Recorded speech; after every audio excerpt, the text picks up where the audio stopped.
have willingly put their lives on the line for their faith, but rather unsuspecting victims of demented crimes. I believe in a Heavenly Father who loves His children and wishes good for us all, and while I do not believe God caused these things to happen to these people, my struggle in my faith is why He could have helped but did not intervene. So, my question is this: if God did not protect those people and innocent children who were tortured, while some even cried out to God to save them, how do I have faith that God will protect me? I want to believe, but I feel like the man in the Bible who said to Jesus, "I believe, but help me with my unbelief." The question returns. I have had some personal experience with pain, broken bones, minor surgeries, a life-threatening auto accident, though I've learned far more by listening to others' stories. When my wife worked as a hospice chaplain, often over dinner she would recount conversations with families who were coming to terms with death. We ate food spiced with tears, and as a journalist I heard heartbreaking stories from many others. Parents grieving over their gay son's suicide, a pastor enduring the steady onslaught of the disease ALS, Chinese Christians reliving the brutality of the Cultural Revolution. Because I keep revisiting the theme of suffering, I am sometimes asked to speak on the question of my first book, Where is God When It Hurts? I will never forget the day I toured the makeshift memorials that had sprung up like wildflowers on the campus of Virginia Tech, and then stood before 1,000 students, oh so young, their faces raw with grief over the loss of 33 classmates and faculty.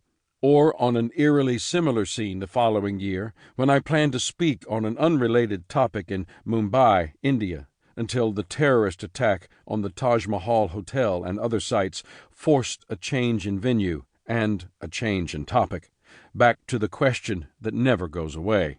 In 2012, I spoke to groups on that question 3 times, in the most daunting circumstances. One event followed a catastrophic natural disaster. One took place in a city ravaged by war. The third was closest to home, and for me, the most poignant. In March, I stood before congregations in the Tohoku region of Japan on the first anniversary of the tsunami that slammed into land with the velocity of a passenger jet, snapping railroad tracks like chopsticks, and scattering ships, buses, houses, and even aeroplanes across the ravaged landscape. In its wake, with 19,000 dead and whole villages swept out to sea, a busy secular nation that normally has no time for theological questions thought of little else. In October, I spoke on the question in Sarajevo, a city that had no heat, fuel, or electricity and little food or water for 4 years while sustaining the longest siege in modern warfare. 11,000 residents died from the daily barrage of sniper fire and from the shells and mortars that fell from the sky like hail. One survivor told me, "The worst thing is, you get used to evil. If we knew in advance how long it would last, we would probably have killed ourselves. Over time, you stop caring. You just try to keep living." As 2012 drew to a close, I accepted perhaps the hardest assignment of all, not in terms of quantity of suffering. Can it ever be quantified? But in the sheer intensity of horror and intimate grief. The weekend after Christmas, I addressed the community of Newtown, Connecticut, a town reeling from the senseless slaughter of 20 first-graders and 6 of their teachers and staff. A first responder captured the mood. "All of us are volunteers," he said. "I've seen some awful things, but we don't train for something like this. Nobody does. And my wife is a teacher at Sandy Hook Elementary School. She knew all 20 children by name, as well as the staff.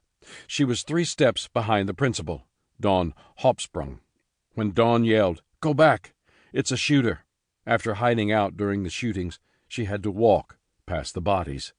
He paused a moment to control his voice, then continued, "Everyone experiences grief at some